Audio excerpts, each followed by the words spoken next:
प्रभु जीशु ख्रीष्टଙ୍କ बहुमूल्य नामରେ ଆପଣ ସମସ୍ତଙ୍କୁ ଆଉ ଗୋଟିଏ ନୂତନ ପ୍ରସଙ୍ଗରେ ପୁନର୍ବାର ମୁଁ ସ୍ୱାଗତ କରୁଅଛି। ପ୍ରିୟ ପ୍ରଭୁଙ୍କ ଲୋକମାନେ, ପରମେଶ୍ୱର ଆମ୍ଭମାନଙ୍କୁ ପ୍ରେମ କରୁଥିବାରୁ ଆଉ ଏକ ସମୟ ଆଉ ଏକ ଦିନ ଆମ ଜୀବନରେ ସେ ଯୋଗ କରିଅଛନ୍ତି। ଆଉ ଏହି ସୁନ୍ଦର ଅବକାଶ ମଧ୍ୟରେ ପୁନର୍ବାର ତାହାଙ୍କ ଜୀବନ୍ତ ବାକ୍ୟ ଦ୍ୱାରା ଆମ୍ଭମାନଙ୍କୁ ସେ ଉତ୍ସାହିତ କରିବା ପାଇଁ ଚାହାନ୍ତି। ସବୁଦିନ ଭଳି ଆଜି ମଧ୍ୟ ପ୍ରଭୁଙ୍କ ବାକ୍ୟରୁ ଆମେ ଆଉ ଗୋଟିଏ ଭିନ୍ନ ପ୍ରସଙ୍ଗରେ ଅଳ୍ପ ସମୟ କଥାବାର୍ତ୍ତା ହେବା। ଆଜି ଆମେ ଯେଉଁ ପ୍ରସଙ୍ଗରେ କଥାବାର୍ତ୍ତା ହେବା ସେହି ପ୍ରସଙ୍ଗର ଶୀର୍ଷକ ହେଲା, କେଉଁ ଭୂତ ଯୀଶୁଙ୍କ ନାମରେ ଯାଏ ନାହିଁ। ଆଜିର ପ୍ରସଙ୍ଗ ହେଲା, କେଉଁ ଭୂତ ଯୀଶୁଙ୍କ ନାମରେ ଯାଏ ନାହିଁ, ଅର୍ଥାତ୍ କେଉଁ ଭୂତକୁ ଯୀଶୁ ଛଡ଼ାଇ ପାରନ୍ତି ନାହିଁ। ଏହି ପ୍ରସଙ୍ଗରେ ପ୍ରଭୁଙ୍କ ବାକ୍ୟରୁ ଆମେ ଅଳ୍ପ ସମୟ ଧ୍ୟାନ କରିବା ପାଇଁ ଯିବା। ଏହି ପ୍ରସଙ୍ଗଟି ଶୁଣିଲା ପରେ ଆପଣ ଭାବୁଥିବେ ଯେ ପ୍ରଭୁ ଯୀଶୁ ଖ୍ରୀଷ୍ଟ ଛଡ଼ାଇ ପାରୁନଥିବା ଭୂତମାନେ ମଧ୍ୟ କ'ଣ ଏହି ପୃଥିବୀରେ ଅଛନ୍ତି କି? ଯୀଶୁଙ୍କ ଠାରୁ ଶକ୍ତିଶାଳୀ ମନ୍ଦ ଆତ୍ମାମାନେ ମଧ୍ୟ କ'ଣ ଏହି ପୃଥିବୀରେ ଅଛନ୍ତି କି? ଏହି ପ୍ରକାର ଆପଣ ଭାବୁଥିବେ। ପ୍ରିୟ ପ୍ରଭୁଙ୍କ ଲୋକମାନେ, ଆମେ ଖ୍ରୀଷ୍ଟ ବିଶ୍ୱାସୀ ଭାବରେ ଏହା ଜାଣି ରଖିବା ଆବଶ୍ୟକ ରହିଛି ଯେ ଯୀଶୁଙ୍କ ଛଡ଼ା ଶକ୍ତିଶାଳୀ ଏବଂ ଯୀଶୁଙ୍କ ଛଡ଼ା ସର୍ବଶକ୍ତିମାନ ସାମର୍ଥ୍ୟ ପ୍ରଭୁ ଏହି ପୃଥିବୀରେ କେହି ନାହାନ୍ତି। ଯଦି ସର୍ବଶକ୍ତିମାନ ପୁନରୁତ୍ଥିତ ଜୀବିତ ଆଉ ଏକମାତ୍ର ସତ୍ୟ ପରମେଶ୍ୱର ପୃଥିବୀରେ କେହି ଅଛନ୍ତି, ସେ ହେଉଛନ୍ତି ଆମର ପ୍ରଭୁ ଯୀଶୁ ଖ୍ରୀଷ୍ଟ। ମାତ୍ର ଏ ପ୍ରକାର ଜଣେ ସାମର୍ଥ୍ୟ ପରମେଶ୍ୱର ହେଲେ ମଧ୍ୟ ସେ ଗୋଟିଏ ଭୂତକୁ ସେ ଛଡ଼ାନ୍ତି ନାହିଁ, ଅର୍ଥାତ୍ ସେହି ଭୂତ ଯୀଶୁଙ୍କ ନାମରେ ଯାଏ ନାହିଁ। ତାହା କ'ଣ ଆପଣ ଜାଣନ୍ତି କି? ସେହି ଭୂତର ନାମ ହେଲା ବାହାନା ଭୂତ। ଆପଣ ଶୁଣିପାରୁଥିବେ ଯେ ସେହି ଭୂତର ନାମ ହେଲା ବାହାନା ଭୂତ। ଆପଣ ବାଇବଲରେ ମାର୍କ ଲିଖିତ ସୁସମାଚାର 5 ଅଧ୍ୟାୟରେ ଆପଣ ପଢ଼ିବେ, ସେହି ସ୍ଥାନରେ ବାହିନୀ ଭୂତ ବିଷୟରେ ଲେଖାଯାଏ। ଗରାସିୟ ଅଞ୍ଚଳରେ ଜଣେ ବାହିନୀ ଭୂତଗ୍ରସ୍ତ ଜଣେ ବ୍ୟକ୍ତି ନିଜ ପରିବାରକୁ ଛାଡ଼ି ଗାଁକୁ ଛାଡ଼ି ସେ ସମାଧି ସ୍ଥାନରେ ରହୁଥିଲା। ସେ ଭୂତ ଆତ୍ମା ଦ୍ୱାରା ଗ୍ରସିତ ହୋଇ ଭୂତ ଆତ୍ମା ଦ୍ୱାରା ଆକ୍ରାନ୍ତ ହୋଇ ଦିବାରାତ୍ର ଚିତ୍କାର କରୁଥିଲା।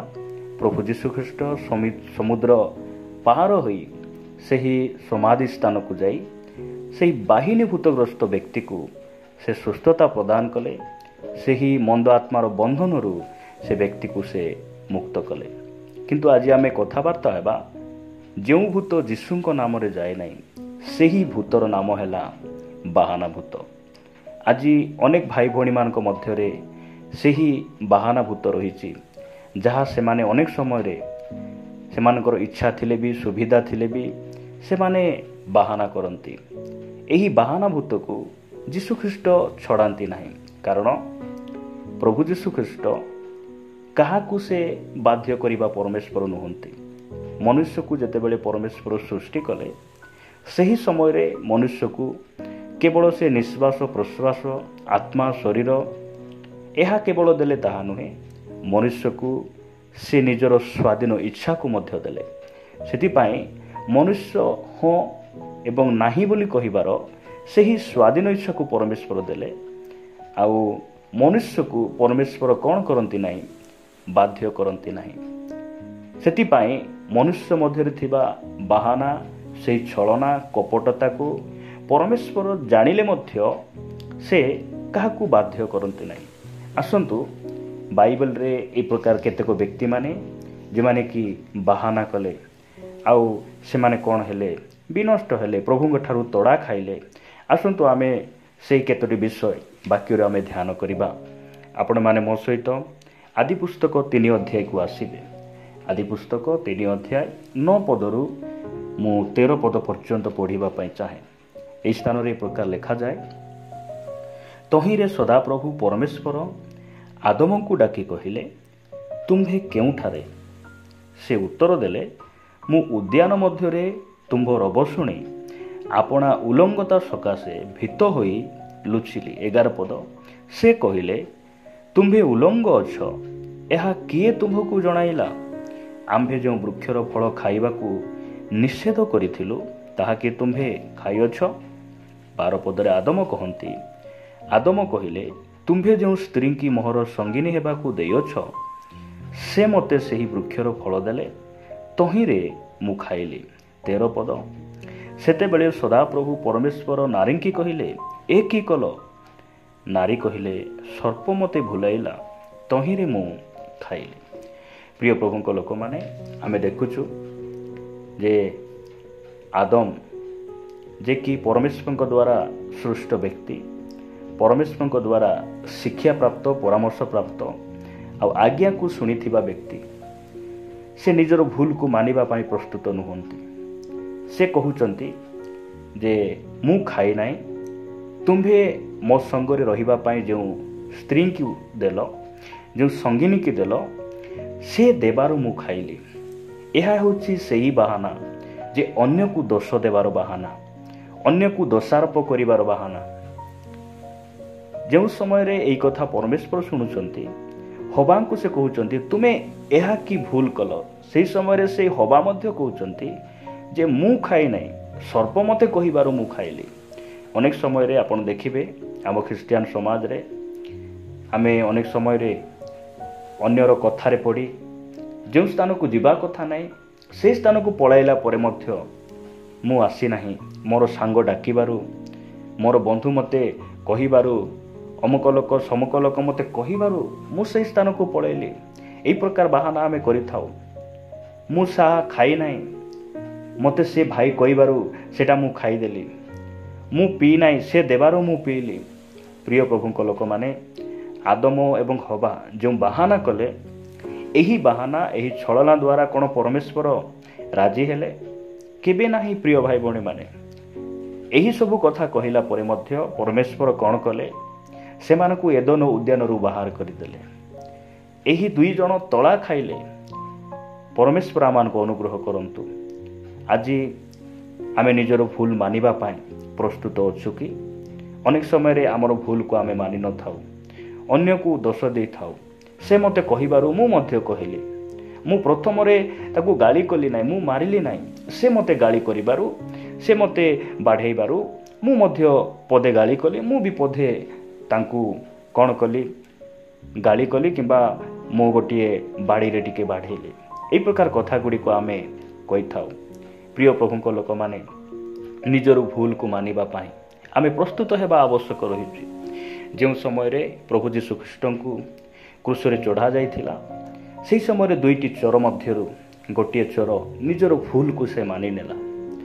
ମୁଁ ଦୋଷ କରିଛି, ପାପ କରିଛି, ସେଥିପାଇଁ ମୁଁ ଆଜି ଦଣ୍ଡ ଭୋଗୁଛି। ମାତ୍ର ଏହି ଯେଉଁ ବ୍ୟକ୍ତି ପ୍ରଭୁ ଯୀଶୁଖ୍ରୀଷ୍ଟ, ସେ କୌଣସି ପାପ କରିନାହାନ୍ତି। ଯେତେବେଳେ ସେ ନିଜର ଭୁଲକୁ ମାନୁଛନ୍ତି, ପ୍ରଭୁ ଯୀଶୁଖ୍ରୀଷ୍ଟ କହୁଛନ୍ତି, ଆଜି ତୁମେ ମୋ ସହିତ ପାରାଦୀସରେ ଉପସ୍ଥିତ ହେବ। ପ୍ରଭୁ ଆମମାନଙ୍କୁ ଅନୁଗ୍ରହ କରନ୍ତୁ। ଆପଣଙ୍କ ପାଖରେ ସେହି ଛଳନା ଅଛି କି, ବାହାନା ଅଛି କି? ପରମେଶ୍ୱର ଆଜି କହିବା ପାଇଁ ଚାହାନ୍ତି, ପ୍ରିୟ ଭାଇ ଭଉଣୀମାନେ, ଆମେ ସେହି ବାହାନାକୁ ଛାଡ଼ିଦେବା, ସେହି ଛଳନାକୁ ଛାଡ଼ିଦେବା। ଆମେ ସେହି ନିଥନିୟଲଙ୍କ ପରି ସମ୍ପୂର୍ଣ୍ଣ ହୃଦୟରେ ଆମେ ଯୀଶୁଙ୍କ ନିକଟକୁ ଯିବା। ଯୀଶୁ ଯେପରି ଆମର ହୃଦୟକୁ ଦେଖି ସେ କହନ୍ତୁ ଯେ ଦେଖ, ଏ ଜଣେ ପ୍ରକୃତ ଇସ୍ରାଏଲୀୟ ବ୍ୟକ୍ତି, ଏ ଜଣେ ପ୍ରକୃତ ଇସ୍ରାଏଲୀୟ, ଏ ଜଣେ ପ୍ରକୃତ ନୂତନ ନିୟମର ଖ୍ରୀଷ୍ଟିଆନ, ଯାହାଙ୍କଠାରେ ଛଳନା ନାହିଁ। ପ୍ରଭୁ ଆମମାନଙ୍କୁ ଅନୁଗ୍ରହ କରନ୍ତୁ। ଆସନ୍ତୁ ଆମେ ବାକ୍ୟରେ ଗୋଟେ ପଦ ପଢ଼ି ଆମେ ଆଗକୁ ବଢ଼ିବା। ଆପଣମାନେ ମୋ ସହିତ ଲୁକଲିଖିତ ସୁସମାଚାର 9 ଅଧ୍ୟାୟକୁ ଆସିବେ। ଲୁକଲିଖିତ ସୁସମାଚାର 9 ଅଧ୍ୟାୟ ଆପଣ ପଢ଼ିବେ 59 ଆଉ 60 ପଦ। ଲେଖାଯାଏ, ପୁଣି ସେ ଆଉ ଜଣଙ୍କୁ କହିଲେ, ମୋହର ଅନୁଗମନ କର। କିନ୍ତୁ ସେ କହିଲେ, ପ୍ରଥମେ ଯାଇ ମୋହର ପିତାଙ୍କୁ ସମାଧି ଦେବା ନିମନ୍ତେ ମୋତେ ଅନୁମତି ଦିଅନ୍ତୁ। ଯୀଶୁ ଜଣଙ୍କୁ ଆହ୍ୱାନ କରୁଛନ୍ତି। ଆଜି ଆପଣଙ୍କୁ ଆଉ ମୋତେ ମଧ୍ୟ ସେ ଆହ୍ୱାନ କରି କହୁଛନ୍ତି। କ'ଣ ବୋଲି କହୁଛନ୍ତି? ମୋହର ଅନୁଗମନ କର। ଦୁନିଆରେ ଏକମାତ୍ର ବ୍ୟକ୍ତି ସେ ହେଉଛନ୍ତି ପ୍ରଭୁ ଯୀଶୁଖ୍ରୀଷ୍ଟ। ସେ କହିଛନ୍ତି ଯେ ମୋହର ଅନୁଗମନ କର। ପୃଥିବୀରେ କୌଣସି ବ୍ୟକ୍ତି ଏହି କଥା କହିନାହାନ୍ତି। ଜଣେ ବ୍ୟକ୍ତି ଯେ କି କହିଲେ, ସେ ହେଉଛନ୍ତି ପ୍ରଭୁ ଯୀଶୁଖ୍ରୀଷ୍ଟ। ତୁମ୍ଭେ ମୋର ଅନୁଗମନ କର। ଏହି କଥା କହିଲା ବେଳେ ସେ କହୁଛନ୍ତି, ସେ ବ୍ୟକ୍ତି କହୁଛନ୍ତି, କିନ୍ତୁ ସେ କହିଲେ, ପ୍ରଥମେ ଯାଇ ମୋହର ପିତାଙ୍କୁ ସମାଧି ଦେବା ନିମନ୍ତେ ମୋତେ ଅନୁମତି ଦିଅନ୍ତୁ। ତାହାଙ୍କର ପିତା ଯେ ମୃତ୍ୟୁଭୋଗ କରିଥିଲେ ଏପରି ନୁହେଁ। ଏହି ବ୍ୟକ୍ତି କହିବାର ଅର୍ଥ ହେଲା ମୋର ପିତାଙ୍କୁ ସେବା କରିବା ପାଇଁ ଦିଅନ୍ତୁ, ମୋର ପିତା ଏକଲା ରହିବେ କି ମୁଁ ଘର ଛାଡ଼ିପାରିବି ନାହିଁ, ବାପା ମୋତେ ଯେ ସ୍ନେହ କରୁଛନ୍ତି, ବାପା ମୋ ପାଇଁ ଯେଉଁ ଯୋଜନା ଗୁଡ଼ିକ କରିଛନ୍ତି ସେସବୁ ବିଷୟରେ ମୁଁ ଦୂରକୁ ଯାଇପାରିବି ନାହିଁ, ଏବଂ ବାପା ମରିଗଲା ପରେ ତାଙ୍କର ଯେଉଁ ଘରର ସମ୍ପତ୍ତି ଅଛି ସେହିସବୁ ମୋର ଭାଗ ବାଣ୍ଟରେ ଆସିବ ନାହିଁ। ଏହିସବୁ ଚିନ୍ତାଧାରା ଗୁଡ଼ିକ ମନ ମଧ୍ୟରେ ରଖିଥିବା ବ୍ୟକ୍ତିଙ୍କର କଥା, ସେହି ବ୍ୟକ୍ତିମାନଙ୍କର ବାହାନା ଏହା ଅଟେ। ସେ ବାହାନା କରି କହୁଛନ୍ତି ଯେ ମୋର ପିତାଙ୍କୁ ସମାଧି ଦେବାର ଅଛି, ମୁଁ ତୁମ ପଛରେ ଆସିଥାନ୍ତି, ମୁଁ ତୁମ ସହିତ ଆସିଥାନ୍ତି ଭାଇ, ମୁଁ ଆଜି ମଣ୍ଡଳୀକୁ ଆସିଥାନ୍ତି, ମାତ୍ର ବାପା ମୋତେ କହିଲେ ତ ଅମୁକ ସ୍ଥାନକୁ ଯିବାର ଅଛି, ସେଠିକୁ ଯାଇକି ସେଇ ଜିନିଷ ଗୋଟେ ଆଣିବାର ଅଛି, ସେଥିପାଇଁ ବୋଲି ମୁଁ ଆସିପାରିଲେ ନାହିଁ। ଏହା ହେଉଛି ସେହି ବାହାନା, ଆଉ ଏହା ହେଉଛି ସେହି ବାହାନା ଭୂତ। ଏହି ଭୂତ ଗୁଡ଼ିକ ଯେତେବେଳେ ଲୋକମାନଙ୍କୁ ଲାଗେ ସେମାନେ ପ୍ରଭୁଙ୍କ ଠାରୁ ଦୂରକୁ ବାହାରି ଯାଆନ୍ତି। 60 ପଦ ଲେଖାଯାଏ, ମାତ୍ର ସେ ତାଙ୍କୁ କହିଲେ ମୃତମାନଙ୍କୁ ଆପଣା ମୃତ ଲୋକଙ୍କୁ ସମାଧି ଦେବା ପାଇଁ ଛାଡ଼ିଦିଅ, କିନ୍ତୁ ତୁମ୍ଭେ ଯାଇ ଈଶ୍ୱରଙ୍କ ରାଜ୍ୟ ପ୍ରଚାର କର। ଦେଖନ୍ତୁ, ତାଙ୍କୁ ସେ ବାଧ୍ୟ କରୁନାହାନ୍ତି, ତୁମେ କାହିଁକି ଆସିବ ନାହିଁ, ଆସିବାକୁ ପଡ଼ିବ, ସେହି ଭୂତ ତୋଠାରୁ ବାହାରି ଯାଉ, ତୁମର ବାହାନା କାହିଁକି ଏମିତି କରୁଛ, ଏହି କଥା ଯୀଶୁଖ୍ରୀଷ୍ଟ କହିନାହାନ୍ତି, କିନ୍ତୁ ସେ ପ୍ରେମରେ ଅନୁଯୋଗ କରୁଛନ୍ତି। ଆଜି ଆପଣଙ୍କ ପାଖରେ ବାହାନା ଅଛି କି? ଯଦି ବାହାନା ଅଛି, ସେହି ଭୂତକୁ ନିଜେ ବାହାର କରିବାର ଅଛି। ସେହି ବାହାନା ଭୂତ ଯୀଶୁ ଛଡ଼ାନ୍ତି ନାହିଁ, ଆମେ ନିଜେ ସେସବୁ ବିଷୟ ଛାଡ଼ି ସେହିସବୁ ଭିତରୁ ଆମେ ବାହାରି ଆସିବା ଆବଶ୍ୟକ ରହିଛି। ଯଦି ଆପଣମାନେ ସେହି ଲୁକ ଲିଖିତ ସୁସମାଚାର 14 ଅଧ୍ୟାୟକୁ ଆସିବେ, ଲୁକ ଲିଖିତ ସୁସମାଚାର 14 ଅଧ୍ୟାୟ 16 ପଦରୁ 20 ପଦ ପର୍ଯ୍ୟନ୍ତ ମୁଁ ପଢ଼ିବା ପାଇଁ ଚାହେଁ। କିନ୍ତୁ ସେ ତାଙ୍କୁ କହିଲେ, ଜଣେ ବ୍ୟକ୍ତି ରାତ୍ର ସମୟରେ ମହାଭୋଜ ଦେବାକୁ ଇଚ୍ଛା କରି ଅନେକଙ୍କୁ ନିମନ୍ତ୍ରଣ କଲେ, ଆଉ ଭୋଜନର ସମୟ ଉପସ୍ଥିତ ହୁଅନ୍ତେ ସେ ନିମନ୍ତ୍ରିତ ଲୋକମାନଙ୍କ ନିକଟକୁ ଆପଣା ଦାସକୁ ପଠାଇ କହିଲେ, ଆପଣମାନେ ଆସନ୍ତୁ, କାରଣ ସମସ୍ତ ପ୍ରସ୍ତୁତ ହେଲାଣି। 18 ପଦ, କିନ୍ତୁ ସମସ୍ତେ ଏକମତରେ କ୍ଷମା ପ୍ରାର୍ଥନା କରିବାକୁ ଲାଗିଲେ। ପ୍ରଥମ ଜଣ ତାହାକୁ କହିଲା, ମୁଁ ଖଣ୍ଡେ କ୍ଷେତ କିଣିଅଛି, ମୋତେ ତାହା ଦେଖିବାକୁ ପଡ଼ିବ, ଅନୁରୋଧ କରେ ମୁଁ କ୍ଷମା ପାଇଅଛି ବୋଲି ମନେ କର। ଲେଖାଯାଏ 19 ପଦ, ଆଉ ଜଣେ କହିଲା, ମୁଁ 5 ହଳ ବଳଦ କିଣିଅଛି, ଆଉ ମୁଁ ସେମାନଙ୍କୁ ପରୀକ୍ଷା କରିବାକୁ ଯାଉଅଛି, ଅନୁରୋଧ କରେ ମୁଁ କ୍ଷମା ପାଇଅଛି ବୋଲି ମନେ କର। 20 ପଦ, ଅନ୍ୟ ଜଣେ କହିଲା, ମୁଁ ବିବାହ କରିଅଛି, ତେଣୁ ଯାଇପାରୁନାହିଁ। ଦେଖନ୍ତୁ, ଏହି ଲୋକମାନଙ୍କ ଭିତରେ ଯେଉଁ ବାହାନା ଭୂତ ଅଛି, ଏହି ବାହାନା ଭୂତ ଯୀଶୁ ଛଡ଼ାଇବେ ନାହିଁ, କାରଣ ମନୁଷ୍ୟକୁ ସେ ସ୍ୱାଧୀନ ଇଚ୍ଛା ଦେଇଛନ୍ତି।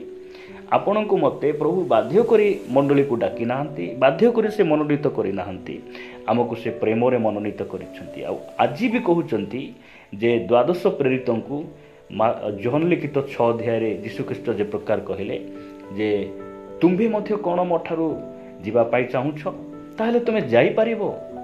ମାତ୍ର ପିତର କହିଲେ, ପ୍ରଭୁ ତୁମକୁ ଛାଡ଼ି ଆମେ କେଉଁଠି ଯିବୁ, ତୁମଠାରେ ତ ଅନନ୍ତ ଜୀବନର ବାକ୍ୟ ଅଛି। ପ୍ରଭୁ ଆମମାନଙ୍କୁ ଅନୁଗ୍ରହ କରନ୍ତୁ। ଏହି ସ୍ଥାନରେ ଆମେ ଦେଖୁଛୁ ଯେ ଏହି 3ଟି ବ୍ୟକ୍ତି 3 ପ୍ରକାର ବାହାନା କରୁଛନ୍ତି। ପ୍ରଥମ ଜଣେ କହୁଛି ଯେ ମୁଁ ଜମି କିଣିଅଛି, ମୋତେ ସେଇ ଜମି ଦେଖିବା ପାଇଁ ପଡ଼ିବ। ଆପଣ ଟିକେ ଚିନ୍ତା କରନ୍ତୁ, ରାତ୍ରି ସମୟରେ ଆପଣ ଯଦି ଜମି କିଣିଛନ୍ତି, ରାତ୍ରି ସମୟରେ ଜମି କିମ୍ବା ଦିନ ସମୟରେ ମଧ୍ୟ ଜମି କ'ଣ ଅନ୍ୟ କୌଣସି ଲୋକ ସେ ଜମିକୁ ସେ ଟେକିକିନା ନେଇଯାଇପାରେ, ସେ ଜମିକୁ 2 ଭାଗ କରିକିନା ନେଇଯାଇପାରେ ନା? ସେ ଜମିର ମାଟି ନେବ ବୋଲିକି ଆମକୁ ଚିନ୍ତା କରିବା ପାଇଁ ପଡ଼ିବ। କ'ଣ ପାଇଁ? ଆଜି ଅନେକ ଭାଇ ଭଉଣୀମାନଙ୍କ ମଧ୍ୟରେ ଏହି ପ୍ରକାର ବାହାନା। ଯଦି ଆପଣ ଦ୍ୱିତୀୟ ବ୍ୟକ୍ତିକୁ ଦେଖିବେ, ସେ କହୁଛି ଯେ ମୁଁ 5 ହଳ ବଳଦ କିଣିଛି, ଆଉ ରାତ୍ରି ସମୟରେ ମୁଁ ତାକୁ ପରୀକ୍ଷା କରିବା ପାଇଁ ଯାଉଛି। ରାତ୍ରି ସମୟରେ କେହି ମଧ୍ୟ ହଳ କରେ ନାହିଁ, ବଳଦକୁ ବାନ୍ଧିକିନା ରଖିବା ପାଇଁ ପଡ଼େ। ଦିନ ବେଳେ ଲୋକ ପରୀକ୍ଷା କରିବା ପାଇଁ ହଳ ବଳଦକୁ ନିଅନ୍ତି। ମାତ୍ର ଏହି ବ୍ୟକ୍ତିର ବାହାନା ଅନ୍ୟ ପ୍ରକାର। ଆଉ ଜଣେ କହୁଛି ମୁଁ ବିବାହ କରିଅଛି। ପ୍ରିୟ ପ୍ରଭୁଙ୍କ ଲୋକମାନେ, ଏହି ବାହାନା ଭୂତ ଆମକୁ ଛାଡ଼ିବା ପାଇଁ ପଡ଼ିବ, ଆମକୁ ଏହି ବନ୍ଧନରୁ ବାହାରି ଆସିବା ପାଇଁ ପଡ଼ିବ। ପ୍ରଭୁ ଆମମାନଙ୍କୁ ଅନୁଗ୍ରହ କରନ୍ତୁ। ଅନେକ ସମୟରେ ଆମେ ମଣ୍ଡଳୀକୁ ଯାଇନଥାଉ, ସଭା ସମିତିକୁ ଯାଇନଥାଉ, ମଣ୍ଡଳୀର ସୌଭାଗ୍ୟତାକୁ ଆମେ ମିସ୍ କରିଥାଉ। ନାଇଁ ଭାଇ ମୋର ଦେହ ଖରାପ ହେଲା ତ, ନାଇଁ ଭାଇ ମୋତେ ବଜାରକୁ ଯିବାର ଥିଲା, ଏହିସବୁ ବାହାନା ଗୁଡ଼ିକ ଆମେ କରିଥାଉ। ସହଭାଗିତା ସମୟରେ ଆମେ କ'ଣ ବଜାର ଯିବା ଆବଶ୍ୟକ? ବଜାର ବଜାର କ'ଣ ସହଭାଗିତା ଠାରୁ ପ୍ରଭୁଙ୍କ ଠାରୁ ତାହା କ'ଣ ମହତ୍ତ୍ୱପୂର୍ଣ୍ଣ କି? ପ୍ରିୟ ଭାଇ ଭଉଣୀମାନେ, ଆମେ ଧ୍ୟାନ ଦେବା। ପ୍ରଭୁ ଆମମାନଙ୍କୁ ଅନୁଗ୍ରହ କରନ୍ତୁ, ଆମକୁ ସେଇ ବାହାନାର ସେଇ ଆତ୍ମା ଠାରୁ ଆମେ ବାହାରି ଆସିବା ପାଇଁ ପ୍ରଭୁ ଆମମାନଙ୍କୁ ଶକ୍ତି ଆଉ ସାମର୍ଥ୍ୟ ଦିଅନ୍ତୁ। ଅନେକ ସମୟରେ ଆମେ ବାହାନା କରୁ, ଯାହାକି ସବୁ ବିଷୟ ପ୍ରଭୁ ଜାଣନ୍ତି। ଆଜି ବି ଆମକୁ ଡାକୁଛନ୍ତି, ମୋର ଅନୁଗମନ କର, ତୁମର ସେଇ ବାହାନା ଠାରୁ ଛଳନା ଠାରୁ ବାହାରି ଆସ, ମୋର ଆଗମନ ପୂର୍ବେ ତୁମେ ପ୍ରସ୍ତୁତ ହୁଅ। ଏହା ପରମେଶ୍ୱର ଇଚ୍ଛା କରି ସେ ଦୀର୍ଘ ସହିଷ୍ଣୁ ଭାବରେ ସେ ଆମକୁ ଅପେକ୍ଷା କରିଛନ୍ତି। ମୁଁ ଗୋଟିଏ ଶେଷ ପଦ ପଢ଼ି ସମାପ୍ତ କରିବା ପାଇଁ ଚାହେଁ। ପ୍ରଥମ ପିତର 2:16 ଲେଖାଗଲା, ତୁମ୍ଭେମାନେ ସ୍ୱାଧୀନ ହେଲେ ହେଁ ତୁମ୍ଭମାନଙ୍କର ସ୍ୱାଧୀନତାକୁ ଦୁଷ୍ଟତାର ଆବରଣ ସ୍ୱରୂପେ ବ୍ୟବହାର ନ କରି ବରଂ ଈଶ୍ୱରଙ୍କ ଦାସ ହୋଇ ସତ୍କର୍ମ କର। ପ୍ରଭୁ ଆମମାନଙ୍କୁ ଅନୁଗ୍ରହ କରନ୍ତୁ। ଆମଠାରେ ନିଜ ସ୍ୱାଧୀନ ଇଚ୍ଛା ଅଛି, ମାତ୍ର ଏହି ସ୍ୱାଧୀନ ଇଚ୍ଛାକୁ ଦୁଷ୍ଟତା ଭାବରେ ଆମେ ବ୍ୟବହାର କରିବା ନାହିଁ। ପ୍ରଭୁଙ୍କର ଅଗୌରବ ଭାବରେ ଆମେ ସେହି ସ୍ୱାଧୀନ ଇଚ୍ଛାକୁ ବ୍ୟବହାର କରିବା ନାହିଁ। ଆମର ସ୍ୱାଧୀନ ଇଚ୍ଛାକୁ ପ୍ରଭୁଙ୍କର ଗୌରବ ନିମନ୍ତେ ଆମେ ବ୍ୟବହାର କରିବା। ଯଦି ଆଜି ଆପଣଙ୍କର ଉପାସନା ଅଛି, ରବିବାର ସହଭାଗିତା ଅଛି, କିମ୍ବା ଅନ୍ୟ କୌଣସି ଉପବାସ ପ୍ରାର୍ଥନା ଅଛି, ମଣ୍ଡଳୀର ବିଶେଷ କାର୍ଯ୍ୟକ୍ରମ ଅଛି, ଯଦି ଆପଣ ଆସୁନାହାନ୍ତି, ବାହାନା କରି କୁଆଡ଼େ ଆପଣ ପଳାଇ ଯାଇପାରନ୍ତି, ଆପଣଙ୍କ ପାଳକ ଆପଣଙ୍କୁ ମାଡ଼ ମାରିବେ ନାହିଁ, ଗାଳି କରିବେ ନାହିଁ, ପରମେଶ୍ୱର ମଧ୍ୟ ଆପଣଙ୍କୁ ବାଧ୍ୟ କରି ବାନ୍ଧି ଆଣିବେ ନାହିଁ, ମାତ୍ର ଗୋଟେ ଦିନ ସେ ପରିଣାମ ଭୋଗିବା ପାଇଁ ପଡ଼ିବ। ପ୍ରଭୁ ଆମମାନଙ୍କୁ ଅନୁଗ୍ରହ କରନ୍ତୁ। ଏହି ସବୁ ବିଷୟ ନେଇ ଗୋଟେ ଦିନ ପରମେଶ୍ୱର ବିଚାର କରିବେ। ପ୍ରିୟ ପ୍ରଭୁଙ୍କ ଲୋକମାନେ, ପରମେଶ୍ୱର ଆମଠାରେ ଯେଉଁ ସ୍ୱାଧୀନ ଇଚ୍ଛାକୁ ଦେଲେ, ସେଇ ଇଚ୍ଛା କେବଳ ଆମେ ତାଙ୍କର ମହିମା ପାଇଁ ବ୍ୟବହାର କରିବା, ତାଙ୍କ ରାଜ୍ୟ ପାଇଁ ଆମେ ବ୍ୟବହାର କରିବା, ଆମର ଆତ୍ମିକ ଜୀବନର ଅଭିବୃଦ୍ଧି ପାଇଁ ଆମେ ସେହିସବୁ ବିଷୟକୁ ବ୍ୟବହାର କରିବା। ଏହା ପରମେଶ୍ୱର ଚାହାନ୍ତି।